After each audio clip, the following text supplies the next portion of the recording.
श्री स्वामी समर्थ.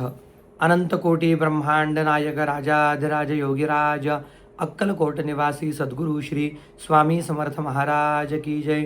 अवधूत चिंतन श्री गुरुदेव दत्त. श्री स्वामी समर्थ. सर्वांना माझा नमस्कार. तसेच नेहमीप्रमाणे भक्तवत्सल या माझ्या यूट्यूब चॅनलवर आपल्या सर्वांचे सहर्ष स्वागत आहे. हा व्हिडिओ विशेष कारणासाठी मी बनवलेला आहे. आजचा महत्त्वाचा विषय कोणता असणार आहे तर कर्जमुक्ती. कारण अर्थातच कर्ज हा असा विषय आहे की याने चांगल्या हसत्या खेळत्या आयुष्यामध्ये सुद्धा अडचणी निर्माण होतात. सुखाचं आयुष्य आपलं दुःखामध्ये परिवर्तन होतं. अर्थातच प्रत्येक व्यक्तीला आपल्या गरजा भागवण्यासाठी म्हणजेच घर असेल, गाडी असेल, जागा असेल, जमीन असेल, हे खरेदी करण्यासाठी किंवा विकत घेण्यासाठी कर्ज घेण्याची आवश्यकता पडते. अर्थातच प्रत्येक व्यक्तीची अशी एवढी मोठी परिस्थिती नसते की तो व्यक्ती सहजरित्या घर, गाडी किंवा गरजेच्या महत्त्वाच्या वस्तू घेऊ शकेल. परंतु सर्वसामान्य लोक आपल्या महत्त्वाच्या गरजा भागवण्यासाठी बँकांमधून किंवा वैयक्तिकरित्या लोकांकडून कर्ज घेतात. परंतु ते वेळेवर जर नाही भरता आले किंवा त्याची परतफेड नाही करता आली तर अर्थातच त्या कर्जाचा डोंगर वाढतो. त्यामुळे घरामध्ये वातावरण पूर्णपणे बिघडून जातं. घरामध्ये एकमेकांशी संवाद होत नाही. कायम माणूस त्या टेन्शनमध्ये किंवा विचारांमध्ये राहतो. घरामध्ये मतभेद वाढू लागतात आणि आपलं हसतं-खेळतं आनंदाचं आयुष्य याचं परिवर्तन दुःखामध्ये होतं. त्यामुळे कर्जमुक्ती होण्यास विशेष काही अत्यंत प्रभावी आणि महत्त्वाचे उपाय आज मी आपल्याला या व्हिडिओच्या माध्यमातून सांगणार आहे. हा व्हिडिओ आपण अवश्य शेवटपर्यंत पहा. तर नक्की कर्ज कमी होण्यासाठी कोणत्या देवतेची उपासना करावी आपण जाणून घेऊया. नवग्रहांपैकी जो मंगळ ग्रह आहे तो आपल्यावर या कर्जाच्या दृष्टिकोनातून किंवा कर्जाचा ज्या वेळेला विषय येतो, कर्ज हा विषय पूर्णपणे मंगळ ग्रहाच्या आधिपत्याखाली येतो. कारण नवग्रहांपैकी मंगळ एकमेव असा ग्रह आहे की त्याने जमिनीतून किंवा धरणीतून जन्म घेतलेला आहे. कारण त्याच्या स्तुतीमध्ये किंवा त्याच्या श्लोकामध्ये मंत्रामध्येच म्हटलेलं आहे, धरणी गर्भसंभूतम विद्युत कांती समप्रभम कुमारं शक्ती हस्तंच मंगलम प्रणमाम्यहम. म्हणजेच मंगळ हा जो ग्रह आहे तो धरणीतून उत्पन्न झालेला आहे.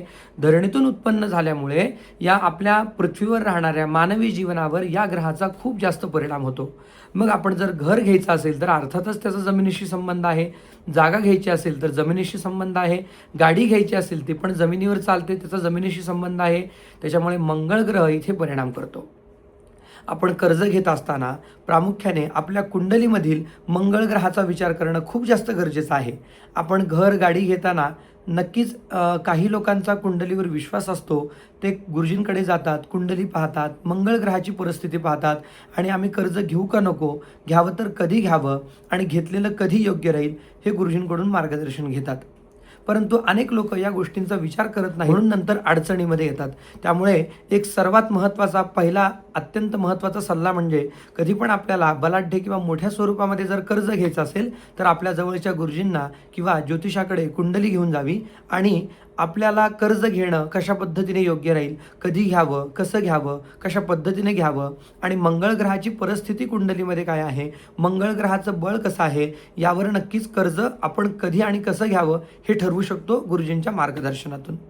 दुसरं म्हणजे आपल्यावरती कर्ज वाढत चाललेलं असेल तर आपल्याला 3 उपाय अत्यंत महत्त्वाचे आणि प्रभावी उपाय करायचे आहेत.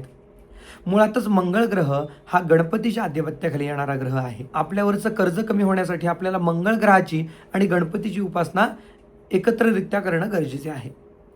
मंगळ ग्रह हा गणपती बाप्पांच्या आधिपत्याखाली येतो म्हणून कर्जमुक्ती होण्यासाठी मंगळवारच्या दिवशी आपण गणपतीच्या मंदिरामध्ये जावं. गणपतीला लाल फूल, 21 दुर्वा, गुळ खोबरं अर्पण करावं. गणपती बाप्पांच्या मंदिरामध्ये बसून आपण 21 वेळा किंवा 108 वेळा ओम गंगणपतये नमः या मंत्राचा 108 वेळा जप करावा आणि रोजच्या सेवेमध्ये ओम अंगारकाय नमः या मंत्राचा 108 वेळा कमीत कमी जप करायचा आहे. तर आता अंगारक म्हणजे हा जप कोणाचा आहे तर मुळातच अंगारक म्हणजे हे मंगळ ग्रह देवतेचं नाव आहे. आता आपण समजू शकतो मंगळवारच्या दिवशी जर संकष्टी चतुर्थी आली तर आपण त्याला अंगारकी चतुर्थी म्हणतो आणि त्या दिवशी आपण गणपतीची सेवा केल्याने नक्कीच आपल्यावरचं कर्ज कमी होतं. मंगळ ग्रहदेवतेची कृपादृष्टी प्राप्त होते.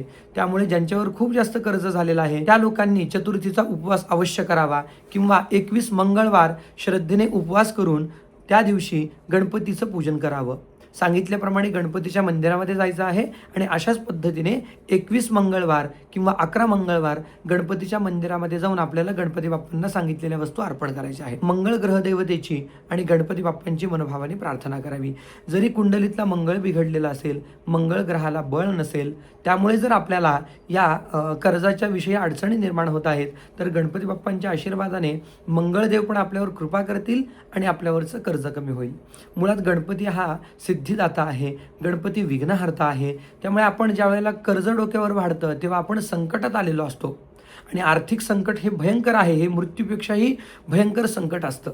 त्याच्यामुळे आपण गणपतीची उपासना करावी. गणपतीच्या उपासनेने कर्ज कमी होण्यास मदत होईल. दुसरी उपासना आपल्याला कोणती करायची आहे तर देवीची करायची आहे. तर देवीच्या उपासनेमध्ये आपल्याला कोणती उपासना करायची आहे तर देवीच्या उपासनेमध्ये आपल्याला रोज सकाळी जेव्हा आपण उपासना करणार ना, त्याच्यामध्ये आपल्याला मंगलचंडिका स्तोत्र आवर्जून वाचन करायचं आहे. तर आता हे मंगलचंडिका स्तोत्र म्हणजे नक्की काय आहे तर मंगळ ग्रहाने किंवा मंगळ देवतेने चंडिका म्हणजेच देवी भगवती दुर्गा मातेची अखंड कृपादृष्टी प्राप्त होण्यासाठी या स्तोत्राची रचना केलेली आहे. म्हणून याला मंगलचंडिका स्तोत्र म्हटलं जातं. या मंगलचंडिका स्तोत्राचं आपण विषम संख्येमध्ये 1, 3, 5, 7, 9, 11 या संख्येमध्ये याचं आपण रोज पठण करावं. त्यानंतर मंगळवारच्याच दिवशी आपण आपल्या जवळच्या दुर्गा देवीच्या मंदिरामध्ये जावं किंवा कोणत्याही दुर्गा स्वरूपातील देवीच्या दर्शनाला जावं. देवीला दर्शनाला जाताना आपण काय करायचं आहे, लाल रंगाचा ब्लाऊज पीस घ्यायचा आहे, एक नारळ घ्यायचा आहे, एक गजरा घ्यायचा आहे आणि देवीची मनोभावाने ओटी भरायची आहे. शक्य असेल तर लाल फूल किंवा लाल रंगाच्या फुलांचा हार देवीला अर्पण करायचा आहे आणि मंदिरामध्ये बसून ओम दुम दुर्गायै नमः या मंत्राचा 108 वेळा जप करायचा आहे किंवा त्या मंदिरामध्ये बसून मंगलचंडिका स्तोत्राचं वाचन पठण करायचं आहे. याने पण कर्जमुक्ती होण्यास मदत होते. मुळात दुर्गा माता ही पूर्ण विश्वाची आई आहे.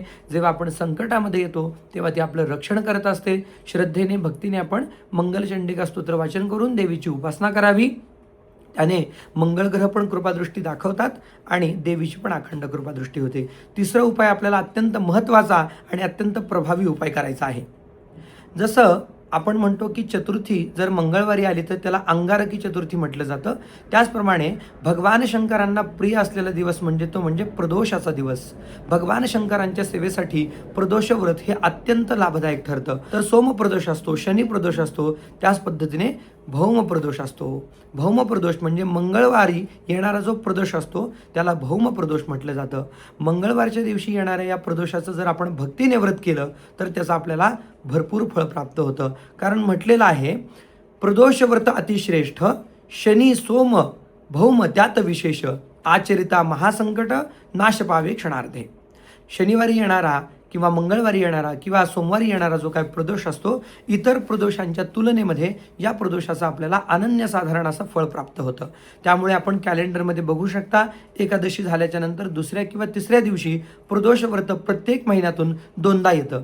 तर त्यातील जर मंगळवारी येणारं जर प्रदोष व्रत आपल्याला दिसलं किंवा भौम प्रदोष असं दिसलं तर अवश्य या व्रताचं आचरण करावं. कशा पद्धतीने तर मंगळवारचा जो काही प्रदोष असतो भौम प्रदोष, त्या दिवशी सकाळी लवकर उठून स्नान करावं, आपल्या घरातील देवांची पूजा करावी.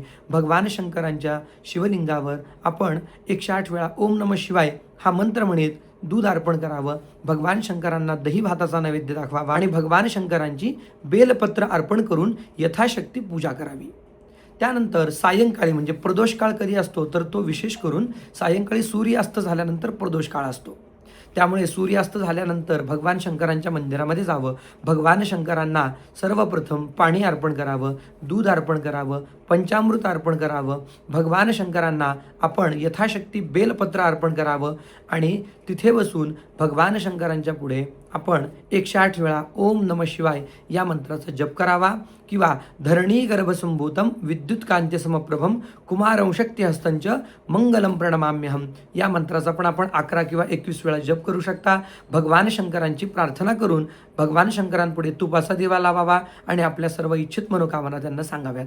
कर्ज कमी होण्यास मदत होईल. त्याचप्रमाणे प्रदोषाच्या दिवशी जर आपण दिवसभर उपवास केला तर या प्रदोषाचं आपल्याला अनन्यसाधारण असं फळ प्राप्त होईल. आपल्यावरील कर्ज कमी होईल आणि नक्कीच आपल्या सर्व इच्छित मनोकामना पूर्ण होतील. त्यामुळे सांगितलेले हे जे महत्त्वाचे 3 उपाय आहेत हे अत्यंत भक्तिभावाने आणि श्रद्धेने आपण केले तर नक्कीच आपल्यावरचं कर्ज कमी होईल.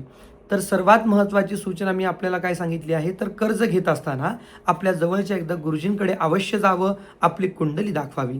त्याचप्रमाणे जर कर्ज घेतलेलं आहे, परंतु ते कर्ज वाढत चाललेलं आहे, कर्जाचा डोंगर वाढत चाललेला आहे, तरी पण आपण एक जवळच्या गुरुजींकडून मार्गदर्शन अवश्य घेऊ शकता. आपल्या ओळखीचे कोण गुरुजी असतील, तर त्यांच्याकडून आपण मार्गदर्शन घेऊ शकता. जर माझ्याकडून आपल्याला कुंडलीचं मार्गदर्शन हवं असेल, तर खाली दिलेल्या नंबरवर आपण संपर्क करावा. आपल्याला ऑनलाईन कन्सल्टेशन हवं असेल किंवा ऑनलाईन मार्गदर्शन हवं असेल, तर आपण नक्की WhatsAppद्वारे मला आपली कुंडली पाठवून किंवा आपली जन्म माहिती पाठवून नक्कीच मी आपल्याला याच्यावरती योग्य मार्गदर्शन करेन. आपल्यावरचं कर्ज कमी होण्यासाठी, जीवनातील अडचणी, विघ्न दूर होण्यासाठी मी आपल्याला नक्कीच सहकार्य करेन. पुण्यामध्ये माझं वास्तव्य आहे. प्रत्यक्ष स्वरूपाने जर येणं आपल्याला शक्य असेल, तर आपण या नंबरवर फोन करून, संपर्क करून अवश्य मला भेटण्यासाठी येऊ शकता. किंवा जर दूर राहत असाल, लांब राहत असाल, तर आपण फोनद्वारे किंवा WhatsAppद्वारे सुद्धा आपण पत्रिका पाठवून माझं मार्गदर्शन घेऊ शकता. हा व्हिडिओ जर आपल्याला आवडला असेल, तर आपल्या जवळच्या प्रत्येक अशा व्यक्तीला पाठवा ज्याच्यावर खूप जास्त कर्ज झालेलं आहे, कर्जाने तो व्यापलेला आहे, कर्जाचा डोंगर डोक्यावर झालेला आहे.